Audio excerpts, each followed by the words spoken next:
पहलगाम में आतंकियों द्वारा किया गया कायराना जो हमला था, उसका जवाब हमारी सेना ने जिस प्रकार से दिया, पाकिस्तान में जो आतंकी ठिकाने हैं, जिस प्रकार से आज बीती रात को जो हमला किया हमारी सेना ने, उसकी जो है पूरे देशवासी प्रशंसा कर रहे हैं। वही जो हमारे जो लोग हैं पहलगाम में मारे गए थे, उनके परिजन आज खुश हैं। कम से कम हमारे देश की सेना, हमारी सरकार कम से कम मुंहतोड़ जवाब दे रही है, आतंकवादियों को दे रही है और आतंकवादियों की पनाहगाह यानी पाकिस्तान को करारा जवाब दे रही है।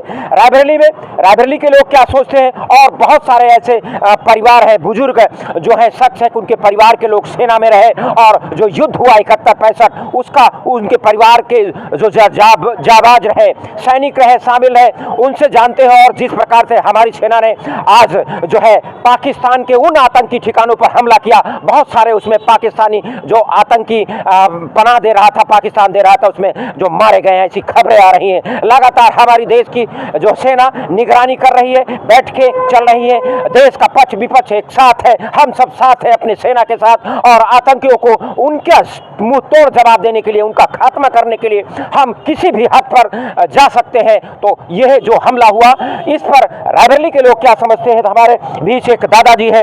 दादाजी, पहले तो अपना शुभ परिचय बता दीजिए। मेरा नाम सुरेंद्र बहादुर सिंह, गांव दूलाराय की गढ़ी, थाना गुलबकसगंज। जिस प्रकार से हमारी सेना ने आज मुंहतोड़ जवाब दिया है, पाकिस्तान में जो आतंकी ठिकाने हैं उन पर हमला किया गया है, तो आपने तो बहुत सारे युद्ध देखे होंगे। जरा थोड़ा ये जो आज हो रहा है, हमारी सेना कर रही है, हमारी सरकार, उसमें लगातार पक्ष विपक्ष सभी एकजुट है। भाई साहब, हम ये चौथी पीढ़ी है जिसने फौज की सेवा किया है।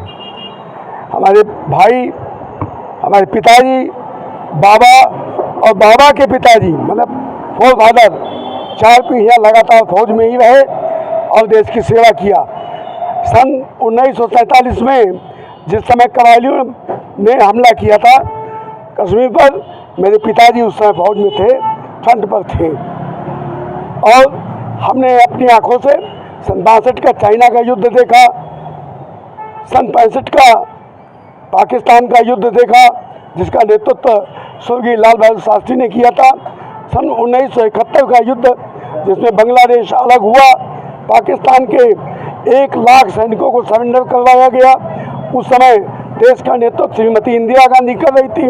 उस समय हम लोगों ने सिविल डिफेंस के रूप में पूरी भूमिका लखनऊ के अंदर निभाई थी।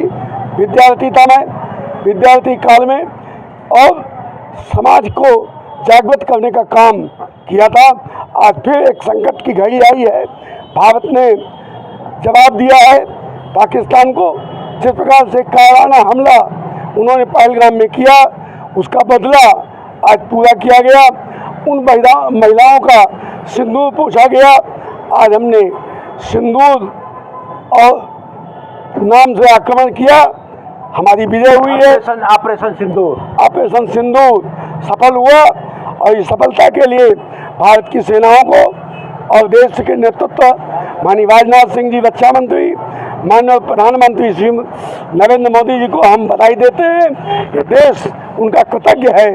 इस कृत्य के लिए बहादुर जी का जो परिचय हमारी फौजों ने दिया, ये कीर्तिमान कायम रहे, ऐसी हमारी कामना है। देखिए, जिस प्रकार से ऑपरेशन सिंदूर का जो है सफल ऑपरेशन किया गया, और यूं कहें कि पाकिस्तान के जो लोग हैं, पाकिस्तान गिड़गिड़ा रहा है। हालांकि कुछ बातें आ रही हैं, लेकिन उस बातों का कोई ध्यान देने वाला नहीं है। कम से कम भारतीय सेना लगातार जवाब दे रही है। हमारे देश का युवा क्या सोच रहा है, और जिस प्रकार से ऑपरेशन सिंदूर आज हुआ है, उस बारे में रायबरेली के लोग क्या सोच रहे हैं। भाई साहब, अपना जरा परिचय बता दीजिए। मैं रवि सिंह चौधरी, निवासी मोहद्दीपुर जेल रोड, रायबरेली। आज जिस प्रकार से ऑपरेशन सिंदूर हुआ और पाकिस्तान के उन आतंकी ठिकानों पर हमारी सेना ने हमला किया, उसको किस हिसाब से आप देख रहे हैं। आतंकवादी ठिकानों पर हमारी सेना ने 9 आतंकवादी ठिकानों पर हमला किया, जिसमें लगभग आतंकवादियों को हमारी देश की सेना ने मार गिराया। और देश को बता दिया है आतंकवादियों को, भारत पर हमला गलतफहमी के साथ मत करना, नहीं तो बहुत बड़ा धोखा हो जाएगा। हमारे रक्षा मंत्री आदरणीय राजनाथ सिंह जी का बयान आ चुका था एक हफ्ते पहले, मैं 1947 का भारत नहीं हूँ, 1965, 71, 62 का भारत नहीं हूँ। निहत्थे नागरिकों पर जो है हमला हुआ कायरतापूर्वक, इसका एक एक खून का बदला लिया जाएगा। देश के निवासी संयम बरतें, हमारी सेना पीछे नहीं हटेगी। माननीय नरेंद्र मोदी जी की सरकार है भारत में। 4 से 14